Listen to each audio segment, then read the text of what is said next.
15 pinakamasakit na kagat ng ahas sa buong mundo. Welcome sa Arvin Polo TV. Ang ahas ay isa sa mga pinakakinakatakutang hayop ng mga tao. Ito ay dahil sa kamandag na taglay nito na tunay ngang nakakamatay at nagdudulot ng iba't ibang epekto sa katawan ng tao. Kung kaya't mahalaga na maging maingat lalo na kapag nakakakita ng ahas. Dito sa ating mundo ay napakaraming ahas na sadyang makamandag. Ngunit gaano kaya kadelikado ang mga ahas na ito at ano-ano ang kanilang mga katangian? Kaya naman sa video na ito ay aalamin natin ang 15 na pinakamasakit na kagat ng ahas. Kaya naman simulan na natin. Number 1, King Cobra. Ang King Cobra ay isa sa mga pinakakilalang ahas sa buong mundo. Kilala ito dahil sa laki, lakas ng kamandag at kakaibang ugali na taglay nito. Ang pangalan nitong Ophiophagus ay nangangahulugang kumakain ng ahas na siyang pangunahing pagkain nito. Makikita ang King Cobra sa mga kagubatan at mga lugar na maraming halaman sa Southeast Asia tulad ng India, Bangladesh, Myanmar, Thailand, Laos, Cambodia, Vietnam, Malaysia, Indonesia at sa ilang bahagi ng China at Pilipinas. Ang King Cobra ang longest venomous snake sa mundo na may haba na 3 hanggang 4 meters pero may mga ulat din na umaabot ito ng hanggang 5.5 meters. Ang kanilang kulay ay nag-iiba-iba depende sa tirahan nila mula sa olive green, brown hanggang black na may white o yellow na mga guhit sa katawan. Ang mga batang King Cobra ay mas matingkad ang kulay kumpara sa matatanda. Samantala, kapag nagagalit naman ang King Cobra ay kaya nitong itaas ang bahagi ng katawan mula sa lupa at magpakita ng tila hood sa leeg. Ang hood na ito ay nagagawa sa pamamagitan ng pagpapalawak ng mga buto sa leeg. Bukod dito, isa pang katangian ng King Cobra ay ang kakayahan nitong sumalakay at magtanggol. Kapag nagagalit ay maaari itong tumayo ng kalahati ng taas ng katawan nito mula sa lupa at maglabas ng hissing na tunog bilang warning. Ang kamandag ng King Cobra ay isang neurotoxin na nakakaapekto sa nervous system ng kanilang biktima. Maaari itong pumatay ng malaking hayop at maging ng mga tao sa loob lamang ng ilang oras kung hindi agad magagamot. Number 2, Black Mamba. Ang Black Mamba ay isa sa mga pinakamabilis at pinakamapanganib na ahas sa mundo. Matatagpuan ito sa Sub-Saharan Africa at nakatira sa savanna, scrubland at mga mababatong lugar. Ang haba ng adult Black Mamba ay umaabot ng 2.5 hanggang 4.5 meters at itinuturing ito bilang isa sa pinakamahabang ahas na makamandag. Ang Black Mamba ay mabilis at agresibo. Maaari itong tumakbo ng hanggang 20 kilometers per hour, kaya mabilis itong makatakas o makahuli ng pagkain. Ngunit sa kabila ng pagiging delikado ay iniiwasan nito ang tao. Ang kamandag ng Black Mamba ay neurotoxic. Ibig sabihin ay tinatamaan nito ang nervous system. Ang isang kagat ay may sapat na kamandag para pumatay ng 10 hanggang 25 na tao. Ang mga sintomas ng kagat nito ay maaaring magsimula sa loob ng 10 minutes. Kasama na rin dito ang pagkapagod, pagkahilo, hirap sa paghinga at posibleng pagkamatay kung walang lunas.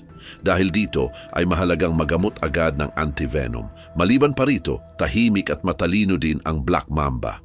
Madalas itong nagpapahinga sa mga lungga o butas sa mga puno tuwing araw at aktibo sa gabi sa paghahanap ng pagkain tulad ng mga daga, ibon at maliliit na hayop.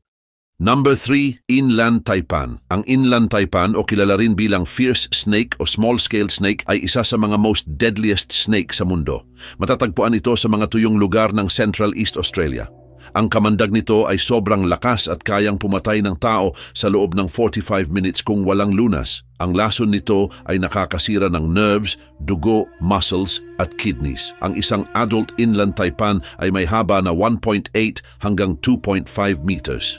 Ang kulay ng balat nito ay nagbabago depende sa panahon, olive brown sa taglamig at yellow na may halong green naman sa tag-init. Nakakatulong ang pagbabago ng kulay nito para mapanatili ang tamang init ng katawan. Samantala, mahiyain ang inland taipan at madalas itong nag-iisa. Nakatago ito sa mga bitak ng lupa o sa mga taguan ng ibang hayop sa gilid ng mga damuhan at shrub. Ang pangunahing pagkain nito ay maliliit na hayop tulad ng daga. Kilala din ito sa bilis at eksaktong pag-atake at kaya nitong kumagat ng maraming beses sa loob ng 1 segundo. Pero kahit napakalakas ng kamandag nito ay bihira ang mga insidente ng kagat ng inland taipan sa mga tao. Madalas itong umiwas at umaalis kapag may tao. Ang mga kagat ay nangyayari lamang kapag hindi sinasadyang natapakan o nabulabog ang ahas. Number 4, Eastern Brown Snake. Ang Eastern Brown Snake ay isa sa mga kilalang ahas sa Australia at isa rin sa mga pinakadelikadong ahas sa buong mundo. Makikita ito sa east at middle part ng Australia at pati na rin sa ilang bahagi ng Papua New Guinea. Madalas silang matatagpuan sa mga damuhan, kagubatan at mga sakahan dahil marami silang pagkain doon tulad ng mga daga at maliliit na hayop. Ang kulay ng Eastern Brown Snake ay maaaring pale brown hanggang sa dark chocolate. Ang mga batang ahas ay may mga marka sa katawan na nawawala habang sila ay tumatanda. Ang karaniwang haba nila ay mula 1.1 hanggang 1.8 meters, pero minsan ay umaabot pa ito hanggang 2.4 meters. Ang ahas na ito ay kilala sa bilis at pagiging agresibo, lalo na kung sa tingin nila ay nanganganib sila. At kapag naistorbo ay itinatayo nila ang harapang bahagi ng kanilang katawan at ibinubuka ang bibig para manakot. Ang kagat nila ay napakadelikado dahil sa lason na maaaring magdulot ng mabilis na pagka-paralyze at pagdurugo sa loob ng katawan. Tuwing spring season ay nanganganak ang mga babaeng ahas at maaaring mangitlog ng hanggang 35 na itlog. Inilalagay nila ang mga itlog sa mga taguan o sa ilalim ng mga bato at lumber. At pagkalipas ng 2 buwan ay mapipisa ang mga itlog at ang mga batang ahas ay agad nang namumuhay mag-isa. Pero kahit delikado ay mahalaga naman ang Eastern Brown Snake sa kalikasan dahil tinutulungan nilang kontrolin ang dami ng mga daga at iba pang peste. Number 5, Blue Crate. Ang Blue Crate na tinatawag ding Common Crate ay isang makamandag na ahas na matatagpuan sa South Asia, lalo na sa India, Sri Lanka at mga kalapit na bansa. Kilala ito sa kanyang kulay blue na katawan na may puting singsing. Karaniwan itong may haba na 1 hanggang 1.5 meters, ngunit minsan ay umaabot pa sa 1.8 meters. Aktibo ang Blue Crate sa gabi at natutulog naman sa araw. Madalas itong makita sa mga bukirin, malapit sa tubig at minsan sa loob ng mga bahay. Ngunit pinakaaktibo ito tuwing tag-ulan dahil mas madali nitong nahahanap ang pagkain tulad ng daga, iba pang mga ahas at maliliit na hayop. Bukod dito, ang lason ng Blue Crate ay umaatake sa nervous system ng biktima. Kapag nakagat ay maaaring makaranas ng matinding sakit, panghihina at paralysis. Ang kagat nito ay madalas hindi agad nararamdaman pero mabilis lumalala ang mga sintomas. At kung hindi agad magamot ay maaaring mamatay ang biktima sa loob ng 4 hanggang 8 na oras dahil sa hirap sa paghinga. Ngunit may gamot naman laban sa lason nito, kaya mahalaga na agad magpunta sa doktor. Dagdag pa rito, ang Blue Crate ay mahiyain at hindi agresibong ahas. Madalas itong umiiwas sa tao at nananakit lang kapag napipilitan. Pero dahil sa kamandag nito ay itinuturing ito bilang isa sa mga pinakadelikadong ahas sa rehiyon. Ngunit mahalaga rin ito sa kalikasan dahil tumutulong ito sa pagkontrol sa dami ng mga daga. Number 6, Tiger Snake. Ang Tiger Snake ay isang makamandag na ahas na matatagpuan sa Southern Australia at Tasmania. Tinawag silang Tiger Snake dahil sa mga guhit sa kanilang katawan na parang sa tiger. Iba-iba ang kulay at itsura nila depende sa lugar kung saan sila nakatira. Nagiging agresibo sila kapag nararamdaman nilang nanganganib sila, pero kadalasan ay iniiwasan nila ang tao. Karaniwan, ang haba ng Tiger Snake ay umaabot ng 1.2 hanggang 1.6 meters. Pero may mas mahaba pa. Ang kulay nila ay maaring olive, brown, gray o black at may mga guhit na yellow o cream. Ang mga kulay at guhit na ito ay tumutulong sa kanila na magtago sa kanilang kapaligiran. Kumakain ang tiger snake ng iba't ibang hayop, depende sa kung ano ang madali nilang mahuli. Kabilang sa kanilang kinakain ang maliliit na hayop, ibon, palaka at minsan ay mga isda.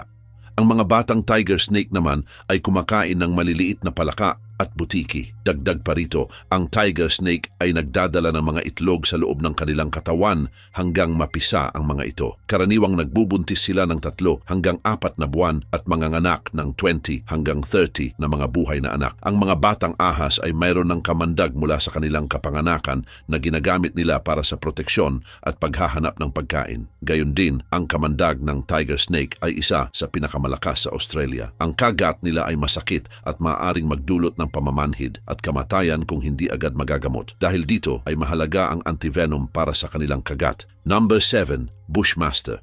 Ang Bushmaster ay isang uri ng ahas na matatagpuan sa Central at South America. Ito ay bahagi ng Viperidae family na kilala sa kanilang matutulis at nakamamatay na pangil. Ang Bushmaster ang pinakamahabang viper sa buong mundo na umaabot ng hanggang 3.65 meters.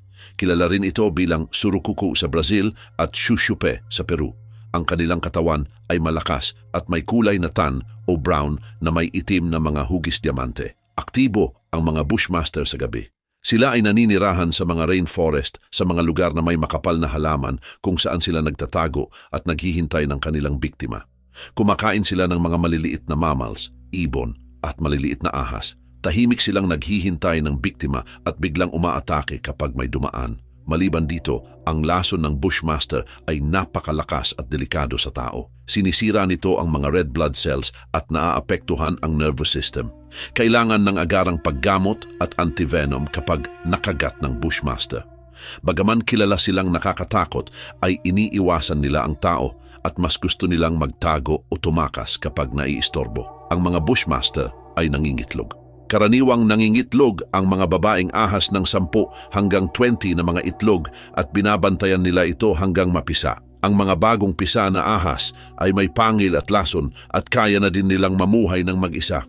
Number 8. Saw-scaled viper. Ang saw-scaled viper na kilala rin bilang Little Indian viper o carpet viper ay isang maliit ngunit napakadelikadong ahas na matatagpuan sa mga tuyong lugar ng India, Pakistan, Sri Lanka at ilang bahagi ng Middle East at Africa. Nakukuha nila ang kanilang pangalan mula sa kanilang kakaibang kaliskis na parang ngipin ng lagari na ginagamit nila para gumawa ng tunog na parang lagari kapag sila ay nagbabanta. Ang ganitong kaliskis ay natatangi sa kanila at nagsisilbing proteksyon laban sa mga kaaway. Ang saw-scaled viper ay maliit lamang na karaniwang umaabot ng 30 hanggang 90 centimeters ang haba. Ang kulay nila ay mula brown-gray hanggang sa dark brown na may mga white o yellow pattern, kaya madali silang magtago sa kapaligiran. Ang kanilang ulo ay patag at triangle ang hugis na may malalaking mata at mga mata na pahaba, kaya nakakakita sila kahit sa gabi. Dagdag pa rito, aktibo rin ang ahas na ito sa gabi, ibig sabihin ay naghahanap sila ng pagkain sa oras na ito. Ang kanilang kinakain ay maliliit na hayop, ibon at mga insekto. Kilala sila sa kanilang mabilis na pag-atake at ang kamandag nila ay isa sa pinakamapanganib sa lahat ng ahas. Ang kanilang kagat ay maaaring magdulot ng matinding sakit, pamumula at pamamaga at maaari ring magdulot ng pagsira sa mga blood cells at mga laman. At kahit maliit sila, ay agresibo din sila at kilala bilang isa sa 4 na pangunahing ahas sa India na nagdudulot ng maraming kagat at pagkamatay ng tao. Ang kagat ng saw-scaled viper ay nangangailangan ng agarang medical attention at antivenom. Number 9. Gaboon viper. Ang gaboon viper ay isang uri ng ahas na matatagpuan sa mga kagubatan at savanna ng Sub-Saharan Africa at tinatawag din itong gaboon adder. Makikita sila mula sa Guinea hanggang Ghana, pati na rin sa eastern part ng Africa tulad ng Uganda at Tanzania. Karaniwan silang naninirahan sa mga tropical forest at mababang lugar kung saan madali silang nakakatago dahil sa kanilang natatanging kulay at pattern. Gayun din, ang gaboon viper ay may malaking katawan at malapad na ulo. Sila rin ang may pinakamalaking pangil sa lahat ng ahas na may haba na umaabot ng halos 2 inches. Ang kanilang balat ay may iba't ibang kulay tulad ng kayumanggi, gray at pula, kung kaya't madali silang nakakapagtago sa mga dahon sa kagubatan. Ang katawan nila ay malapad at mabigat na umaabot ng 4 hanggang 6 feet ang haba, pero minsan ay umaabot pa ito ng 7 feet. Dagdag pa rito, ang gaboon viper ay kilala rin sa kakaibang paraan ng pag-atake. Kahit mabagal silang kumilos, ay napakabilis naman ng kanilang pag-atake kapag nanghahabol ng biktima.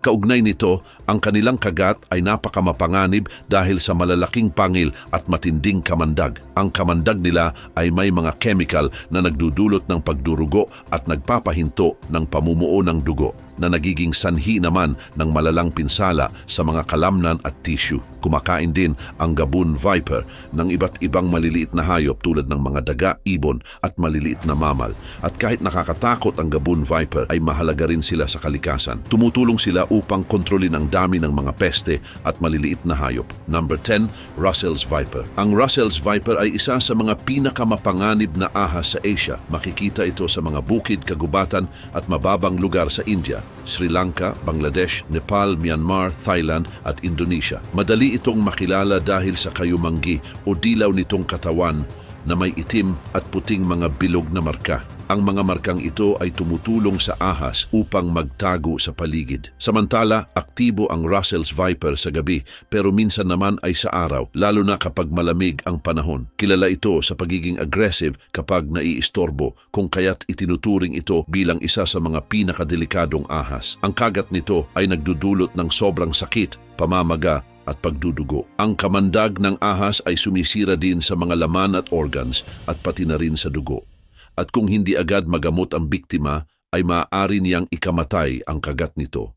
Ngunit kahit nakakatakot ang mga ito, ay mahalaga pa rin ang Russell's Viper sa kalikasan dahil kinakain nito ang mga maliliit na hayop tulad ng daga, kung kaya't nakakatulong ito sa pagkontrol sa population ng mga ito. Sa kasamaang palad, ay nasisira na rin ang kanilang tirahan dahil sa pagputol ng mga puno at pagdevelop ng mga lugar. Dahil dito ay mas madalas silang makasalubong ng mga tao at nagiging sanhi ng pagkakakagat. Sa kabila nito ay patuloy na pinag-aaralan ng mga scientist ang kamandag ng Russell's Viper para makagawa ng mas mabisang gamot laban dito. Number 11, Philippine Cobra. Ang Philippine Cobra ay isang uri ng ahas na matatagpuan sa Pilipinas. Kilala rin ito bilang Northern Philippine Cobra at itinuturing bilang isa sa pinakanakamamatay na ahas sa buong mundo dahil sa lakas ng kamandag nito. Matatagpuan ito sa mga kapatagan, kagubatan at mga lugar na malapit sa mga tao tulad ng mga bukirin at kabahayan, lalo na sa Luzon. Ang Philippine Cobra ay karaniwang may haba na umaabot sa 1 hanggang 2 meters. Ang kulay nito ay maaaring dilaw hanggang kayumanggi na may mga maitim na marka sa katawan. Samantala, ang kamandag ng Philippine Cobra ay neurotoxic, kung kaya't nakakaapekto ito sa nervous system. Kapag nakagat ang isang tao, ang mga sintomas ay maaaring magsimula sa loob lamang ng ilang minuto. Kabilang dito ang hirap sa paghinga, pagka-paralyzed at maaaring magdulot ng kamatayan kung hindi agad malalapatan ng lunas. Ang kamandag nito ay mabilis na kumikilos at nagdudulot ng respiratory failure na pangunahing sanhi ng pagkamatay ng mga biktima. Bukod sa kanyang kamandag, ang Philippine Cobra ay kilala rin sa kakayahan nitong magbuga ng lason, kaya nitong magbuga ng kamandag sa layong 3 meters. Ang kamandag na ibinubuga nito ay maaaring makapinsala sa balat at mata na nagdudulot ng matinding irritation, pagkabulag at pamamaga. Dagdag pa dito, ang Philippine Cobra ay aktibo sa gabi sa paghahanap ng pagkain. Kadalasang kinakain nito ang maliliit na hayop tulad ng daga, palaka at iba pang maliliit na hayop. Matalas din ang kanilang pang-amoy at mahusay ang paningin sa gabi, kung kaya't madali silang makahanap ng pagkain kahit sa dilim. Number 12, Egyptian Cobra. Ang Egyptian Cobra ay isang uri ng makamandag na ahas na matatagpuan sa North Africa at sa ilang bahagi ng Middle East. Ang ahas na ito ay karaniwang may haba na umaabot sa 1.5 hanggang 2.4 meters at may makinis na balat. Ang kulay nito ay karaniwang kayumanggi, pula o gray. Ngunit mas matingkad ang kulay ng mga batang Egyptian Cobra na nagiging maputla habang tumatanda. Gayon din naman, kilala ang Egyptian Cobra sa kanyang kakayahan na itaas ang bahagi ng kanyang katawan at gawing malapad ang kanyang leeg. At ito ay tinatawag na hooding. Ginagawa nila ito para magmukhang mas malaki at nakakatakot. Ang kanilang kagat ay may kamandag na neurotoxin na pwedeng magdulot ng pagka-paralyzed at kamatayan kung hindi agad magagamot. Matatagpuan ang Egyptian Cobra sa mga tuyong lugar, disyerto at mga damuhan. Mahilig silang maghanap ng mga lungga ng ibang hayop, butas sa lupa o mga bitak sa bato bilang tirahan. Kumakain din sila ng maliliit na hayop tulad ng mga daga, ibon at palaka. Sa kasaysayan, ang Egyptian Cobra ay may mahalagang papel na ginagampanan sa kultura ng Ancient Egypt. Itinuturing silang simbolo ng kapangyarihan at proteksyon at madalas na makikita sa mga sculpture at alahas ng mga pharaoh. Number 13, Yellow-bellied Sea Snake. Ang yellow-bellied sea snake ay isang uri ng ahas na matatagpuan sa mga karagatan ng Indo-Pacific. Ang likod ng ahas ay kulay itim at ang tiyan nito ay kulay dilaw. Ang haba nito ay karaniwang umaabot sa 1.2 meters. Ang ulo nito ay maliit at patulis kaya madali itong nakakapasok sa mga koral at bitak ng bato sa ilalim ng dagat. Gayon din, ang ahas na ito ay nabubuhay sa tubig. Hindi tulad ng ibang ahas na nangingitlog sa lupa, ang yellow-bellied sea snake ay nanganganak ng buhay na mga ahas. Ang mga batang ahas ay nagkakaroon agad ng kakayahang lumangoy pagkatapos ipanganak. Samantala, ang yellow-bellied sea snake ay may kamandag na ginagamit para manghuli ng isda na siyang kanyang pangunahing pagkain. Ang kamandag nito ay nagiging dahilan ng pagka-paralyzed ng biktima. Ngunit bihira itong umatake sa tao at napakadalang ng mga insidente ng pagkagat. Bukod dito, ang ahas na ito ay may kakayahan ding lumutang sa ibabaw ng tubig. Gamit ang kanilang buntot na parang paddle ay madali silang nakakagalaw sa dagat. Sila ay matatagpuan sa mga mainit na tubig mula Indian Ocean hanggang Pacific Ocean. Dahil na rin sa kanilang malawak na tirahan ay mahalaga sila sa kalikasan ng dagat. Ang yellow-bellied sea snake ay may mahalagang papel din sa ecosystem. Tinutulungan nila ang pagbalance ng marine life, lalo na sa pagkontrol ng dami ng mga isda. Number 14, green mamba. Ang green mamba ay isang uri ng makamandag na ahas na matatagpuan sa mga kagubatan at kakahuyan sa silangang bahagi ng Southern Africa. Makikita sila sa mga bansa tulad ng Kenya, Tanzania, Zimbabwe, Mozambique at South Africa. Madalas din silang nakatira sa mga lugar na maraming puno at makapal na halaman kung saan sila ay mahusay magtago. Samantala, ang green mamba ay kilala rin sa pagkakaroon ng light green na kulay na tumutulong sa kanila na magtago sa mga puno at halaman. Ang kanilang katawan ay may haba na maaaring umabot ng 1.8 hanggang 2.2 meters. Ang kanilang mga kaliskis ay makinis at makintab at may bilog na mga mata. Ang kanilang kagat ay may kamandag din na maaaring magdulot ng matinding sakit, paralysis at posibleng kamatayan kung hindi agad magagamot. Ang green mamba ay kumakain ng maliliit na hayop tulad ng daga, ibon at minsan ay maliliit na ahas. Sila ay mahusay manghuli gamit ang kanilang bilis at liksi. Ang kanilang kamandag ay mabilis na nagpaparalisa sa kanilang biktima na nagpapadali sa kanilang pagkain. Maliban pa dito, ang isang kahangahangang katangian ng green mamba ay ang kanilang kakayahang umakyat sa mga puno at halaman ng napakabilis. Halos buong buhay nila ay ginugugol sa itaas ng mga puno at bihirang bumaba maliban na lamang kung naghahanap sila ng pagkain o lilipat ng tirahan. Dagdag pa dito, ang babaeng green mamba ay maaring mangitlog ng 6 hanggang 17 na itlog. Number 15, water moccasin. Ang water moccasin ay isang makamandag na ahas na matatagpuan sa southeastern United States. Tinatawag din itong cottonmouth dahil sa puti nitong bibig na makikita kapag bumubuka. Karaniwan ding naninirahan ang mga water moccasin malapit sa tubig tulad ng lawa, ilog at mga rainforest. Ang kulay ng water moccasin ay maaaring itim o kayumanggi. Habang tumatanda ang mga ahas ay nawawala ang mga pattern sa kanilang balat. Ang mga batang water moccasin naman ay may mas matingkad na kulay at kapansin-pansing mga marka kumpara sa matatanda. Mayroon silang dilaw o green na buntot na ginagamit upang maakit ang kanilang pagkain tulad ng maliliit na isda at palaka. Magaling din silang lumangoy at madalas makita sa mga freshwater. Karagdagan pa, ang kamandag ng water moccasin ay malakas at maaaring magdulot ng seryosong pinsala sa laman at balat. Kapag nanganganib, sila ay nagiging aggressive at handang lumaban. Gayon din, nanganganak ang mga babaeng ahas ng 1 hanggang 16 na ahas tuwing spring at summer season. Ang mga ahas ay ipinapanganak ng buo at handa ng maghanap ng pagkain. Pero ang water moccasin ay maaaring mabuhay ng hanggang 10 taon.